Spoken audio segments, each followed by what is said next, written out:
into this? Yeah, we are in the deep off season now. But the good news is this week, Penn State football opening back up a little bit. We got a chance to talk to some of the second year players. We're recording this before then, though, so we won't have anything to talk about there. But we'll be talking about that over at BlueWhiteIllustrated.com. And we're just a few days away from the start of spring football, if you really think about it. So you have like 2 weeks without like hard football stuff. And that is, I think, everyone's favorite place to be.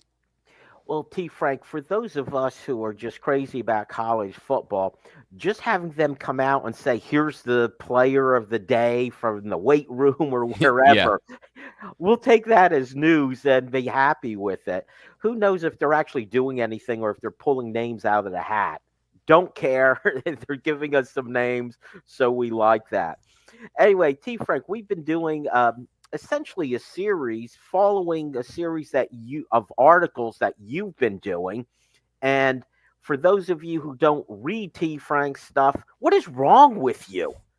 T. Frank, tell our listeners how they could get to access to everything that you write. Yeah, I appreciate that. If you go to BlueWhiteIllustrated.com and you sign up, you can use the promo code if you're listening to this right now. Our radio, YouTube, and podcast audience, we love you for supporting us wherever you find us. We give you an extra month trial. So if you use the promo code PSU1, you get 2 months for $1 at BlueWhiteIllustrated.com. What I've been doing is I've been going through the data. And, I've got the film background of watching Penn State last season, and then I'm going through, hey, here's a place where today we'll talk about the linebackers. They were great last year. Where can they take a step? The defensive line, they're coming back. The defensive tackles, where can they improve outside of the scheme, which is changing for both the offense and the defense? So just trying to give you an off-season primer of what these guys might be working on now and into spring football. We finished up the offense, and now we're starting on the defensive side. Optimism is coming a little bit later, where we point out the things they did well last year that we think can translate, again, outside of the scheme as much as we possibly can. Did the receivers had to put some scheme stuff in there about Andy Kolnicki because just the data didn't quite work out. But we're talking about a couple of positions today that I think have some positive signs for 2024. They definitely do, and the articles are great. They take a little bit different angle on these things, which I really enjoy, T. Frank. So let's start with the defensive tackles. Couple things just in background. First of all, this was a unit going into the 23 season we were all very concerned about, and I think they answered most of the questions in a positive way. Did they not? Yeah, I think resoundingly they answered those questions, that they are now coming back in 2024 as a strength of the team, and having kind of that upset where all of the players came back. Both Keem Beeman and Devon Ellies decided to return for an extra season. You add that with Keziah Izzard, who quietly always produces. He's inconsistently on the field. So they start a lot of seasons without him. But when he's on the field, this is a dude who has really a well-rounded profile, kind of guy that you expect to be a force, in all phases of the game. And then, of course, Zane Durant heading into his junior season, potential breakout player. So they've got depth, they've got talent, they've got experience, they've got young players coming into the program. So this is a position where, if you look especially at the data against the run, they were a legitimate strength of the team. The defensive line, especially the tackles, were active and aggressive in the backfield. And I think Ellies is a big part of that, and he's coming back for another season. So that's a huge thing. It was great news for Penn State fans that the players were returning. They already had depth last year, and everybody is back. They maybe lack that superstar, and maybe I just say that in comparison to the defensive ends Right. that we saw on last year's team. But the area that you wrote about that you thought could still be improved is their ability to put pressure on the quarterback, T. Frank. Yeah, this is an area where we have to kind of thread a needle, where it can be better. But I don't know, as you mentioned, there's not a superstar sort of first round draft pick three technique that's going to revolutionize the Penn State defense right now. There are guys in the program that could do that. But as of now, these guys are really good college football players. Even Zane Durant can take a step and become a really hard to block pass rusher. But this is not where you're going to get the majority of your pass rush. You're not getting all of your sacks and pressures and quarterback hits from the interior. It's more about what percentage can they contribute in passing situations. And there's some nuances in the data, especially the way that this group was used last year, that we also have to kind of understand when we talk about this was a good unit. They didn't produce the same way as other Big Ten defensive tackle rooms. They were, middle of the pack, but they were still good enough that they were able to support the defensive ends in those pass rushing situations last year. But some of the changes, and that's where we'll incorporate a little bit of scheme here, will, I think, put more on their plate in 2024. Well, it's also interesting, T. Frank, you talk about this. You can't look at anything in a vacuum. So it's like at defensive tackle, what effect do the defensive ends have on it? Do you have to worry so much about Chop Robinson that you're double teaming him, leaving one-on-one issues for the defensive tackles? Yeah. There's the scheme. That's part of it. The Yeah. linebackers. But if you're going to get more pressure from this group, I would think the two names I would think would be Akeem Beamon and Zane Durant. Mm-hmm. They're athletic as tackles. I think those are the two guys, and I don't know if it's them stepping up their game or maybe scheming to get them the ability to get more pressure on the quarterback. Yeah, I don't think you scheme for your defensive tackles, but let's include them. So that's a part of the conversation where you talk about scheme and some of the production last year. The best place to be when you want to get after the quarterback is on third down, third and long, some of those third down packages. And last year, for part of the season, there were no defensive tackles on the football field. You had Chop Robinson over the A-gap with Abdul Carter, and then two defensive ends on the outside. So you had four defensive ends essentially on the field. If you count Carter, it's kind of a hybrid player. So in 2022, this is where I'm talking about scheme might help these guys with their overall numbers, is I would presume they'll have at least one defensive tackle on the field for the upcoming season. And there's a lot more traditional defensive alignments from Tom Allen. So he's going to have your defensive tackles on the field in these situations. He might go to a third down package where it's a 3-down front. I didn't see a ton of that. It's more about disguise and blitz from depth for him so that you can create those changed windows. You have to have windows in general to then change the window, right? That's kind of where his defense, I think, is traditional and different, but also presents some different challenges. So you're going to have those defensive tackles on the field, and that's where I think you talk about scheming up for these guys. Tom Allen does blitz. So when you blitz, if you send 5 players after the quarterback, if you keep a running back or a tight end into block, you can still double team somebody. But generally what you're getting is a one-on-one somewhere. And you have to leave typically the 3-technique defensive tackle who is outside of, not near the center. It's harder to double team that guy. That's where that guy needs to be more disruptive, I think, this upcoming season to take some of that pressure off of the defensive end room that is losing Chop Robinson and Adisa Isaac. So as much as the depth and talent is there at defensive end, you want to have as many options as possible.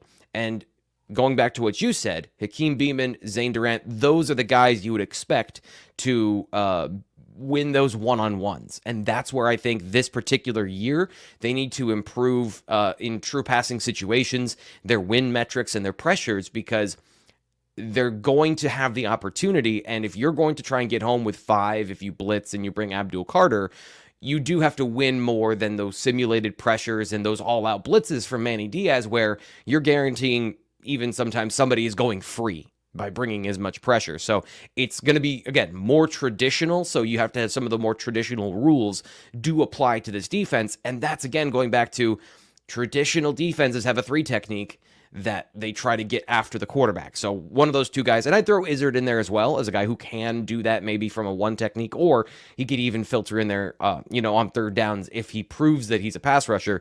So you're right. Those are the 3 guys I would say that you're looking at in terms of improving that pass rush for Penn State. Well, you also make a good point about those third down plays. Yes, especially third and very long.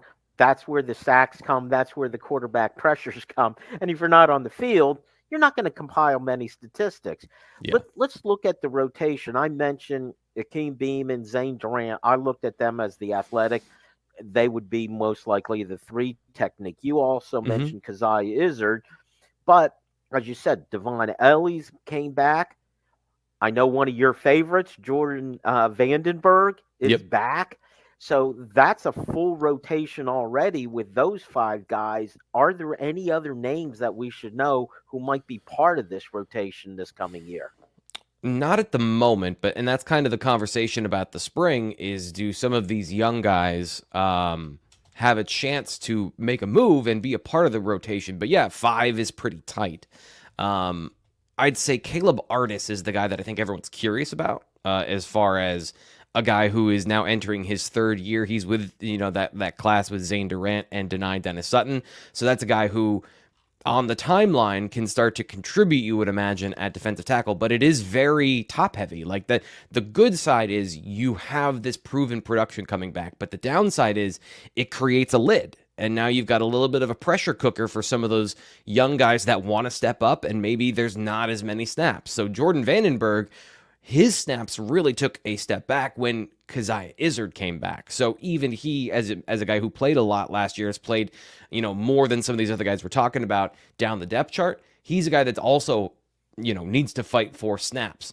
Ty Blanding was a freshman last year. I think he's still a year away from competing just based on all the names that we just talked about.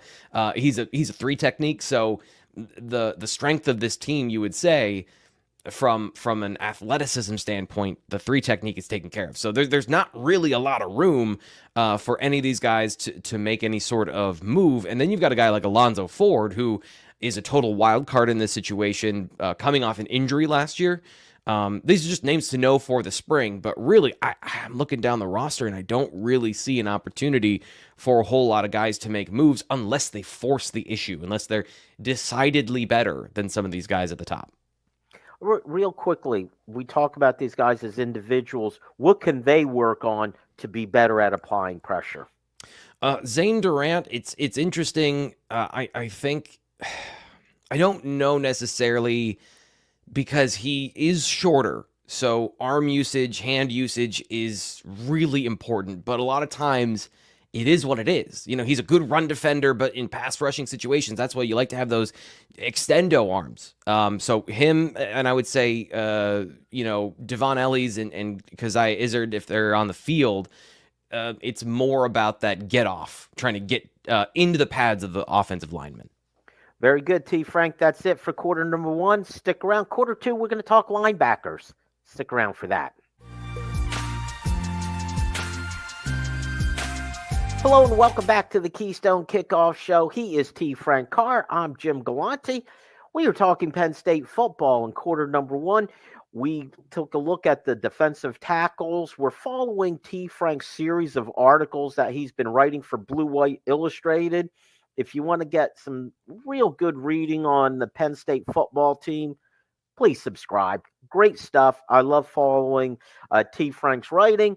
Then getting the opportunity to come on this show and ask him about what he wrote about. And he also got out his article. He's working on the defense now. Came out about the linebackers. And I got to tell you, T. Frank, I was really intrigued and surprised by this analysis that several of the Penn State linebackers, they missed a lot of tackles. And yeah, didn't seem like it, right? Because they were a good defense and they were good run defense. But when you really look at it and you look at some of the breakdowns of the numbers, yeah, that was an area where it was pretty clear, kind of looking at the data, one area where they can improve. And I think the most polarizing and the biggest opportunity for improvement is Abdul Carter, because he's right at the top of everyone's awareness, because he is that guy wearing 11. Had an opportunity to make a lot of plays last year and missed on more than I think he wanted to in the course of this season. And when we did see a few of those, and T. Frank, it was a little mystifying because, as you said, this is the guy who's wearing 11. This is a guy who, as a freshman, played so well. And we thought, okay, he's even going to take the next step. But also, you mentioned a couple other names, again, that was surprising to me. Kobe King, who was a guy that I've talked about quite a bit as taking a step forward this past year. I thought he played really well. And I not sure I was aware of the missed tackles that we saw from him. Yeah, and so we're on a sliding scale, right? So if you check out the article, we talk about the percentages from PFF of how many tackles versus misses they have. So this is where it gets into like the tackle opportunities and how many you miss. And Kobe was at 13.5%. I'd say good is 10. So he's not far off. This is not an area where Kobe King is missing a ton of tackles, but there were a couple of games and a couple of opportunities where it got a little loose for him. And some of that, by the way, is awareness, where he's not in his gap and then he's pursuing and then he misses the tackle because he's out of position. These aren't necessarily as much physical errors as they were mental errors, but he was very good in run defense. So I don't want people to think that Kobe King was terrible last year. What you saw is true. You know, he was a really good run defender. But when you put it all together, when you put the Penn State defense together, and there was nobody that was killing it from a tackle percentage. Curtis Jacobs was okay. He was closer to that 12.5% missed tackle percentage. And again, if you're getting around 10%, that's good. Anything under 10%, and you're an above average tackler. The problem is you're getting closer to 30% with Abdul Carter. You know, that's where it starts to be a problem. But it's also something that I think Carter can fix pretty easily, you know, in terms of just playing under control more throughout the season. And the timeline of everything, I also think, is encouraging because it tells a story that he got better throughout the season until he got injured in the bowl game. And then the problem crept back up because he literally couldn't run. Like, he couldn't put any weight on that leg. He couldn't play through contact. He could, you know, when you're diving at tackles, that's when you have a problem.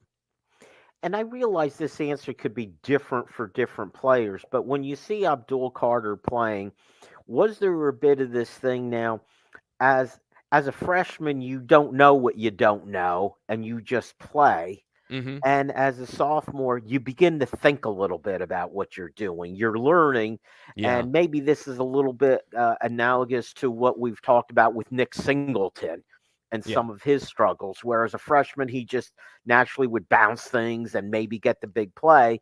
And he started to think about, well, where exactly am I supposed to be? What hole am I supposed to hit? Is there some of that going on with Abdul Carter? Yes, and that's a great question. There is a story within the data, and this is where watching the film is important to understand how all of this happened. So early in the season, I would say Carter's issues were, especially the first game of the season against West Virginia, which kind of set the tone and everyone's opinion of him for the entire year, was he was trying really hard to make big plays. So that effort led to some overruns and led to he's over pursuing and now he's missed the tackle. But as the season went on, you saw how Diaz was scheming things up for him to be the guy making the tackle, getting in the backfield, and attacking through a certain gap to get that tackle for a loss. He's the most explosive guy, so you open up a hole and he's supposed to dive through it and make the play. But like we've talked about in Diaz's defense, there's so much stuff going on in front of him that he's reading and processing, where last year it was, hey, attack this gap. Just attack this gap. And as the season went on, they took a little bit more of that off his plate, where he was not the guy reading as much as he was the guy that was setting up for Kobe King, where you blitz your linebacker into the A gap to pull particularly in run defense, to then make the running back cut back, like dictate where the running back is going to go based on the fact that you've plugged the front side of the play. So you just reverse that. And now Kobe King is the guy who's cleaning things up, and Abdul Carter is the one who's athletic, fast, explosive, and strong, who's causing havoc in the run defense scheme for the offense. So they just flipped those things. They balanced it out a little bit more, and Carter got better throughout the season, and there were fewer missed tackles on the second half after the UMass game when they made some of these changes. It took all the way until the Ole Miss game, where he missed 3 tackles in that game according to PFF, and you could see, some of the areas where he missed those were because he was injured and he couldn't physically do what he was trying to do. So that's kind of the narrative. And then that also informs what's going to happen next year with Tom Allen's defense, which is not as complicated in terms of multiple moving parts. So how does that allow Carter to play fast? Or how does that make him read something new and play with that level of hesitation again? That's going to be something interesting to see in the spring, to see how quickly they're all adapting to the defense. and how they're going to use him specifically in some of these situations. And you have, well, first of all, I want to point out, too, with some of the numbers, you mentioned Abdul Carter with 3 missed tackles after getting hurt in the Peach Bowl. The number, that's a significant number, okay? Yeah. Especially you put out the raw numbers. I think for Dom DeLuca, he was at 20% or so missed tackles. And I did the math. It turns out that's 7 out of 33. Mm-hmm. And if you just make 1 or 2 more of those tackles, the percentage changes quite significantly. Yeah. So I think, there's not a whole lot. Our perception that they played well isn't necessarily wrong in hearing the statistics, but it is something that needs to be cleaned up. You talked about Abdul Carter going from his freshman year to sophomore year, perhaps thinking a little bit too much, hesitating or overrunning plays. Is there a lesson there now for a guy like Tony Rojas, who, as a freshman, in much more limited playing time than Abdul Carter had as a freshman, but he was probably playing pretty instinctively, I would imagine. Okay. Yeah. So now is there a lesson for a guy like Tony Rojas, who probably is going to see a lot more playing time, but is there a lesson there for him and his responsibilities? First, tell me what position he's playing and how often. That's why you're the expert, T. Frank. You're supposed to be telling us. Right. So here's the conversation we can have about Tony Rojas.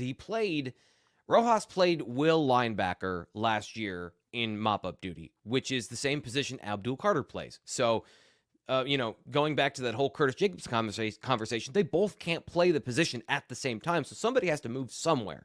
And the answer was Jacobs plays the Sam out into the field where he had played the majority of his career before 2022. So kind of splitting reps. And anytime Abdul Carter comes off the field, Tony Rojas can play that will position. But is he playing Sam too? Is he also out in the flat? Or is he playing will, and when he's not on the field, Abdul Carter is rushing off the edge? Is he playing defensive end more this year to help out with some of the conversations around who's going to be the guy opposite of Dennis Sutton? So until we understand fully what they want to do with Abdul Carter, that really is going to inform how Tony Rojas fits into the defense. And there's significant questions about that I, until we see spring football, and we won't see all of these answers because they're not going to show us anything other than base defense, what they're really going to do. But generally, the answer to your question is yes. However, I want to say it's one of those things that, like a lot of things in life, somebody can tell you, and you can see, and you can try and learn those things. But until you do it yourself, there are certain things you just have to do from experience and make those mistakes and have those opportunities to learn and grow. Game time, game pressure. There's only so many things you can simulate outside of the actual play of 60 minutes between the lines for 12 weeks a season that Rojas is going to get that will help him grow. And whatever he can do to mitigate that learning curve, he's doing this offseason. So I think there's a little bit of he's going to have to trial by fire it, but also, there's some learning from experience. And he's been ahead of the curve in a lot of ways. I would expect him to be ahead of the curve next season as well, just based on the general timeline he's been on. I listened to everything you said, T. Frank. However, the one thing that stood out to me was the thought of putting Abdul Carter at defensive end. And I imagine, the passing downs, 3rd and long. Yeah. Is that forget what Tom Allen wants. Is that what T. Frank would do? Yeah. So I guess there's looking, and I can't really separate the two because what I would do in Tom Allen's defense, which is the reality that we've now created. So I don't want to go outside of anything I would do, right? Or just be what T. Frank would do. I would want to have the versatility to use him however I want. And that, I think, is the important thing. Rojas has shown that he's good in coverage, that he has good coverage instincts, and I think you could put him at that will position and have him be one of those super athletic players on the field on 3rd down. So that gives you the opportunity to put Rojas on the field and have Abdul Carter if you use Carter as a rush player. But you need to have the opportunity to have him drop in coverage and be versatile. So I would say you could line him up at third down at defensive end, but knowing that he and Rojas can be interchangeable as who's the rusher and who's the coverage player. I think that provides you the most unpredictability. That provides you the most opportunity for free rushes and blitzes. And because Tom Allen loves to blitz the will linebacker. So you might have those guys coming off the edge together on a 5-man rush on third down. But you want to have the versatility to choose who's coming and from where. And I think putting him, especially in third down situations at defensive end, does give you that opportunity to have two chess pieces that are versatile, that can play and can rush and can cover. Anything that gets Abdul Carter rushing the quarterback, I'm all for that, T. Frank. That is it for quarter number 2. Stick around. Quarter 3, we're going to take your questions and we're going to ask T. Frank. Stay tuned for that.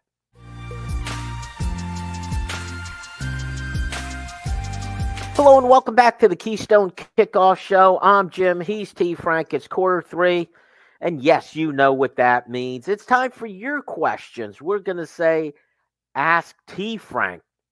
And if you want to send a question to T. Frank, it's really easy. All you got to do is download our app, Keystone Sports. You'll see the ask button. Hit that, pick out T. Frank, and away you go. T. Frank, you ready for your questions? Let's do it. Okay, let's start with Zach in Media, PA, who says, T. Frank, last year you did a projection for Drew Allar where you expected him to excel. I think this was the one where you talked about the 5-star quarterbacks and then in their second year. As that continues, I believe he fell short of expectations, but do you feel confident he could elevate his game to your expectation level in 24? I think that's a great question. I think all of that is fair, and that is how I feel. Yeah, I do think he fell short of those expectations, and I think he, but that's okay.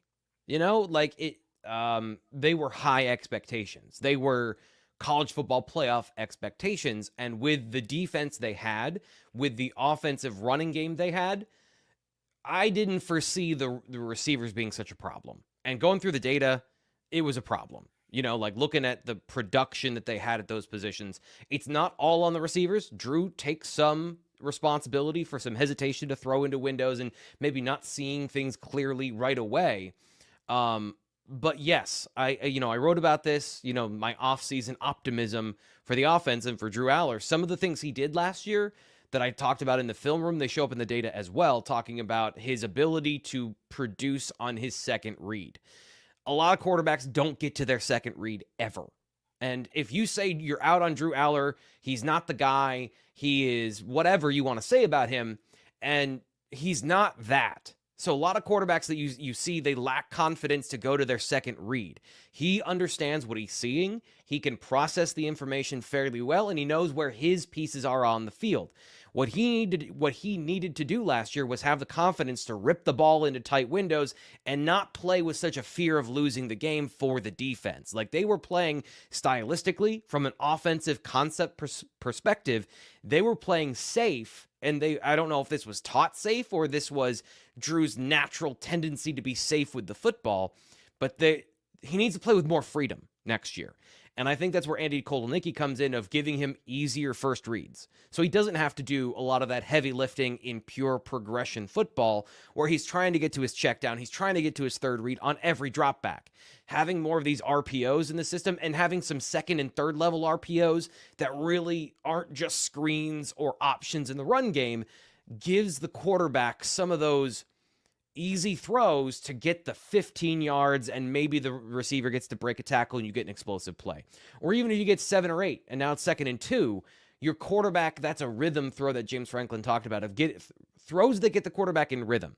So I think that there's enough from Drew and the way he processed the game and understood and saw everything that makes you think he can still do it.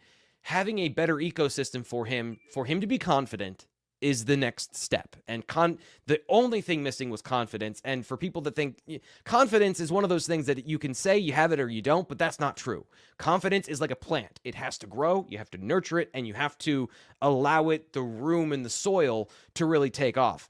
Otherwise, you're planting weeds in the sidewalk, and you're going to get what you get. I think also just the position itself of quarterback, you need a certain swagger. You need to be able to throw an interception and say, doesn't matter. Next time around, I'm going to make the better throw. I'm sure I can do it, and have that kind of confidence, even bordering on arrogance. Yeah. And I'm not sure that's an area that Drew Aller, I think we all could agree, needs to work on. Okay, let's go to Fran in Erie, who says, T. Frank, what is your concern level at defensive end? Chop was exceptional last year, and I feel Adisa Isaac was actually underrated. Yeah. How do you evaluate the defensive end position for this coming year? So I want to start off by saying I also underrated Adisa Isaac. I want to put my hand up and own that one. He's really good. And some of the things that he's able to do now at this point in his career that we just didn't see early on because he was young and then injured, played through contact way better than I gave him credit for. And that was one of my concerns kind of traditionally watching him throughout the years was a lot of these undersized, and 250 being undersized is hilarious, but like 250, a little bit undersized defensive end for an NFL perspective or for the traditional sense. He uses hands so well. He plays through contact so well. So yeah, super underrated. I would say that the area that I'm looking at right now that I think is they got to find some answers is who's going to be able to get pressure on the edge. And I mean outside the tackle. So Denai can do that. Denai Dennis Sutton can be that guy. But he doesn't have the speed and the explosiveness of those other two. And then if you look at him and Amin Vanover, they're very similar in terms of physical, power, snap off the football, and using that strength and length to create some inside pressures. Who's going to be the speed rusher? Where's your fastball? And I think that's where, Fran, Jameel Lyons has an opportunity to be a part of this offense, where if he, Dennis Sutton are those guys, and going back to what we said about Abdul Carter, he can absolutely be that guy. There's less evidence of him rushing off the edge against a tackle consistently. What they did a lot with Manny Diaz's defense is get him one-on-one with a running back, which is a total mismatch. Does he have the tools of a pure pass rusher to be a guy that comes off the edge and is the speed rusher to the outside that they need, and that, Chop Robinson dominated in that area? So finding that dude, I think that's really what you're looking for in spring football, is finding a couple guys that can be that third down speed ball, fastball pass rusher. And they have a couple of good options, but they don't have any obvious clear-cut ones. So that's where kind of the defensive end conversation is for me. And I also think, T. Frank, that we were talking about Adisa Isaac being underrated, and I think we had a little bit of that with Curtis Jacobs also. And I think part of that is when you have Chop Robinson on the other side at defensive end, when you have Abdul Carter on the other side at linebacker, it's easy to get lost in their star power. It doesn't mean that they can't be very good players, even if none of them are Chop Robinson at defensive end. Let's go to Jerry in Murraysville, who says, do you have any concerns, T. Frank, about the freshman tackles being able to bulk up enough? I'm assuming he's talking about the incoming freshman class where you have the is it Egan Boyer and Garrett Sexton? Yep. Yeah. You always have some concern that it would be ridiculous for me to sit here and say absolutely not. Like, I have no issues. The positive thing, Jerry, is that on tape, you see a really physical, stronger than his size player in both of these guys, where Egan Boyer is super aggressive, and there's a natural strength. The hand strength, I think, of Garrett Sexton is something we're going to talk about later once he does develop into that size that you want. So that's the good thing about being 6'8", is that even if you're 315 pounds and look skinny, you're 315 pounds. The larger the frame, the more opportunity you have to be lean but big. And both of these guys have that opportunity to be 315, 320 pounds and look, like a normal human being. And not like an offensive lineman who is massive. So there's more room for error, I guess, in terms of they are not going to be a guy like Vega Ioane, who is a human fire hydrant at 6'3" or 6'4", whatever he is. So I would say, yes, you always have a concern, but at the same time, this is what Penn State does. They identified these guys for a reason. They believe that they have the ability. And Garrett Sexton went from 225 to 260 his junior to senior season. So I don't have a problem necessarily with the projection of that for him. And Egan Boyer, I think you can say the same thing of these guys have great opportunity. How quickly it happens, I think that's where you got to temper your expectations, because that's a long way to go to develop that strength, train that strength, and then know how to use it once you're, athletically. And T. Frank, I got to meet these guys personally, or see them up close. And yes, they are thin for 6'8", but I would rather that than the guy who's a sloppy 320. Yeah, Penn State's not going to recruit a whole lot of guys that are sloppy no matter what. And if they do, they think that there's something there from an athletic perspective where they can reshape Donovan Harbor was a guy that gained too much weight between his sophomore and junior season and has worked on it since and has gotten more athletic. So generally, you're not finding guys that Penn State is recruiting because they're doing exactly what you say, is they want guys they can build up themselves and not have to waste time tearing a guy down physically to then build him back up correctly. So you're going to get a lot of these guys who have that profile. And that's, I think, the difference between having those 5-star guys who have the obvious, there's no question this dude is huge. He's 278, 280 when he, gets to Penn State, and suddenly he's 315, versus some of these guys, they see the projection of how they can grow into their bodies. So they've had a good track record of that. And I don't think you can really, you can't quibble too much with their ability to build athletes at Penn State. And by the way, Cooper Cousins is a real 320, and is one of those guys. And just my last thought on these guys, if a guy is 6'8", 250, you could put 50 more pounds on him. If a guy is 6'2", you're not going to make him 6'8" no matter what you do. So I would rather start with this 6'6", 6'7", 6'8", and looking at their bodies, they look like they could carry the weight without any problem at all.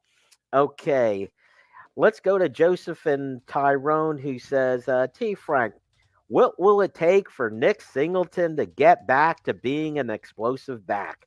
Is it more on him or the offensive coordinator to create opportunities for him? I think it's more the opportunity thing. That is the easiest path to this. That is the easiest answer, because he ran through a lot of trash last year because the way he was guarded by the defense, the way they kept safeties near the box and triggered downhill aggressively, even when they had 2 safeties deep. The conversation about how he runs has been one that, he is a high cut player. He has a lot of shoulders, he's a lot of upper body, and he's got a more narrowed and tapered waist. So in terms of his final form and how he runs with that, he kind of needs to be 230, 235 and have that thickness to absorb contact, because the problem was if you hit him in the lower half, he toppled over a lot, in watching some of the film. And from that perspective, I'm not a strength coach. I don't really know the answers to those things in terms of how you create contact balance and explosiveness through contact. I have my own theories, but I don't want to go too far down that road because I'm not as qualified there. All right, T. Frank, that is it for Ask T. Frank. Stick around. We got more to talk about in quarter number 4. Hello and welcome back to the Keystone Kickoff Show. He is T. Frank. I am Jim. We're already into the 4th quarter here, T. Frank.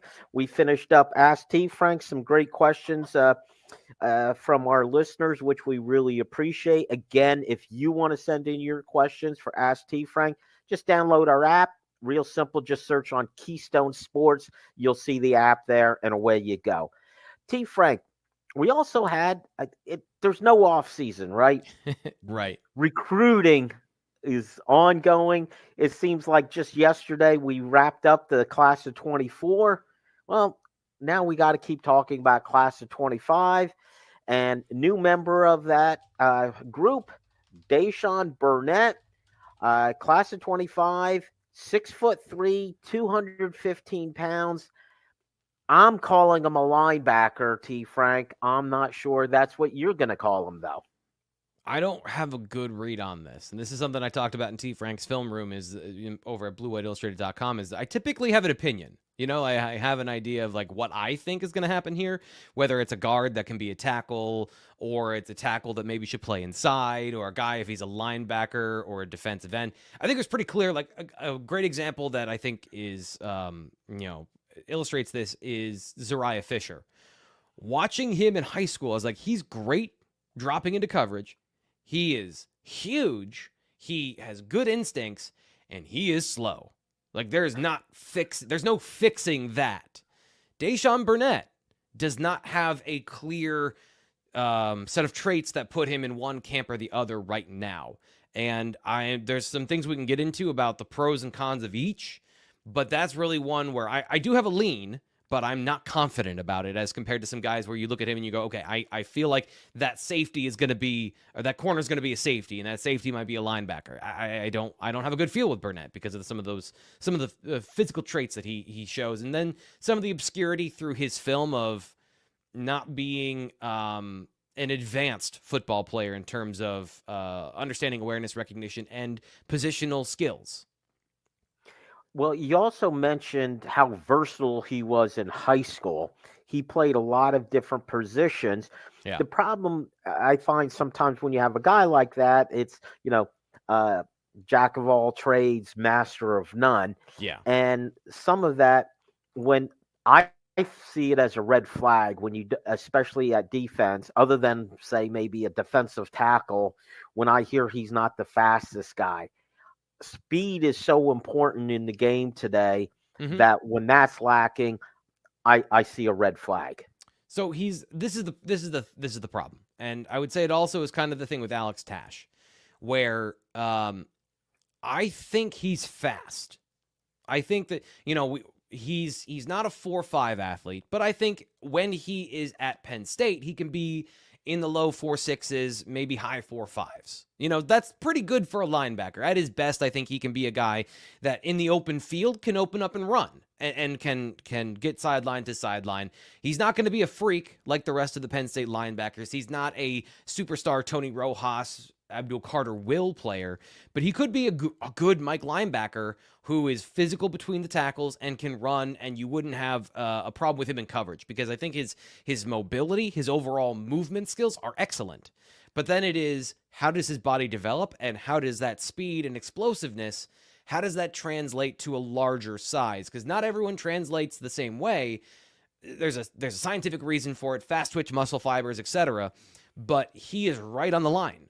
And so is he an athletic defensive end, a la going back to Zariah Fisher, or is he a big plugger at linebacker who has good athleticism but isn't, the Tamir Robinson freaky athlete that he was in high school before he got injured? So that's really the problem at linebacker is the other thing is the instincts to attack and to really use all of those skills. Because he's playing defensive end a lot, and he has only a couple of snaps at off-ball linebacker that we saw. Plus, and this is really important, he plays quarterback. So, in the winning and losing of football games, playing quarterback is more important than defensive end. And ironically, I think his best position for instincts and understanding is quarterback. Like, if you spend all your time trying to learn defenses and coverages and knowing where to go with the football, he's got a decent arm, by the way. Like, it's a pretty strong arm. Terrible throwing motion, but he's got a pretty strong arm, and he gets it where it needs to go. So if you take some of that stuff off his plate, he's also the kicker and the punter. There's a lot going on. If he can specialize this upcoming season at one defensive position, we might see some of that obscurity about his athleticism go away, see more assertiveness, more confidence, and therefore more aggressiveness and explosiveness in his game to give you a better sense of he's a good athlete. There's a lot of good in his athleticism, but it needs to show more. And that's where, that understanding of the game and bringing all those traits out, that happens. I mean, that's how I felt about Abdul Carter, by the way.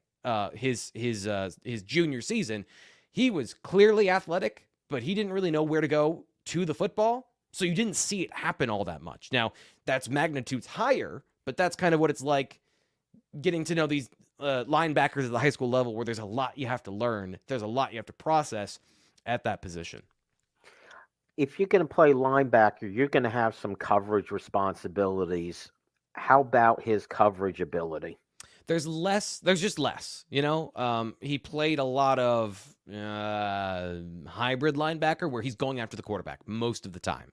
But a couple of times he got to drop in coverage, and I think the instincts, it looked natural for him. He didn't look stiff and awkward and confused. Like he's a patient football player, and I think that understanding, from the quarterback position, whatever little bonuses you can get from that, I do think that helped his game from that perspective. But again, it's one of those things where there's some evidence, but not a ton. And so I can't say like he's a plus coverage player. I just know that from a physical standpoint, he's got the skills to do it. Okay, T. Frank, project. Where's Coach T. Frank Carr going to put him? I'm going to put him at defensive end. And the two reasons, and again, nothing's in a vacuum. I think Alex Tash is a similar player, but has a little bit more upside. Even though I don't know his overall athletic metrics, I don't think he's super explosive. I think he can be fast and a good middle linebacker. My problem with Burnet is that on film he has good length, but it is not long enough that I'm like, that's obvious. He's a defensive end. He's also really well built right now, 6'3", 215. Like the best thing about him is he looks like a college ball player. So there's a lot of really good plus attributes. Is he going to be a 255-pound defensive end, or is he going to be an undersized guy that rushes, from a hybrid position where he's doing a lot of zone dropping? So the length is the biggest thing for me. Does he have the arm? Does he have the reach to battle tackles who have 34, 35-inch arms? And, maybe this summer he'll camp at Penn State. Maybe we'll get a closer look at him and we'll get a better gauge of that. On film, it looks good, but not to the level you would want. So there's just everything about him is like just on the tweener side. So that's why, this final season is going to be very important to understand which of those traits develop, which of those things come to fruition, and which one of those things are secondary skills. All right, T. Frank, we had another commitment, Michael Troutman, interior offensive lineman. I believe it was, he's listed at about 6'3", 270 pounds. What could you tell us about Troutman? And he's out of New Jersey. Oh, look at you, bringing up the highlights. So Troutman is 6'2". That's where you have to start with him. Penn State has not had a lineman of this size in quite some time. And we talked about this on his breaking news video on the YouTube channel. He's just not very big from a pure size perspective. So on the other side of the conversation from Egan Boyer and Garrett Sexton, he's 275 right now. He might be a guy that tickles 300 pounds, 301, 302 when he's fully developed. I think the positive thing is the opposite of the conversation with Deshawn Burnet is he's got all the traits to be an offensive lineman. Quick feet, really great. You can see great pad level. I love the athleticism, the understanding of the position, the aggression, and the length. So he's got the length to play on the interior. But at his size, most likely a center only. And this is going to be more of a Michael Menet style player than it is going to be a Juice Scruggs, who was big and physical at that shorter size. And Michael Menet was more of he had to really work to get to 300 pounds and maybe wasn't the most physically adept, powerful player. I think Troutman can be more powerful than that. I think he's got a lot of natural strength here, but at a certain point, I don't know physics all that well, but I know that weight is really important in that mass and acceleration thing. Yes, it is, T. Frank. And I saw some, conversations on message boards where people see 3-star and they get worked up about it. How much of this is also because he's obviously an interior offensive lineman? He's not a candidate to be a tackle. And in rankings, you just don't get the benefit of the doubt or the extra star because you aren't like the players we described earlier, Boyer and Sexton, who are 6'8" and can play tackle. Is that part of the equation? Yes. So it's also about kind of projecting forward to the next level, and some of the things that we understand about prototypes and size. And a guy that came to mind was Jason Kelsey, an undersized center in the NFL. He's 6'3". So if you're 6'2", you are an absolute outlier in football when it comes to your ability to play on the offensive line. There are fewer of those guys. So the rankings are also indicative of what is this guy's future? Do we believe that he can be a player at the next level after college football, and understanding the different nuances in that? So, yeah. But I also think that it is fair to say, even for an offensive lineman on the college level, where there is more latitude for guys that can start, guys that can play. It's not the NFL where now we're in the 1% of the 1%. You still have questions about a 6'2" offensive lineman, really well built. You can see in the highlights again, up close, he is strong, he is thick, he's got the weight in his lower half, which you want. But is he going to be 280, 290, 295, 305? Where is he going to be when we talk about that margin for error with those tall guys? There's less of it. And so there's more projection and there's more risk. So I think he's a good football player with good traits. Penn State wouldn't take him otherwise, but there are more questions about this than there are some of the guys that they've recruited in recent history, with the ultra athletic and big and physical guys they've had over the last 2 or 3 seasons. Real quickly, T. Frank, minimum weight you think he has to reach to get on the field? That's a tough question because it is all about how physically strong you are, and sometimes you punch above your weight. But I would say 295, 300 is the cutoff, especially how big Penn State's offensive line has been over the last 5 years. You wouldn't want to take a step back after that. Very good, T. Frank. That is going to have to be the last word. Thank you all for checking in with us. Make sure you come back next time for the Keystone Kickoff Show.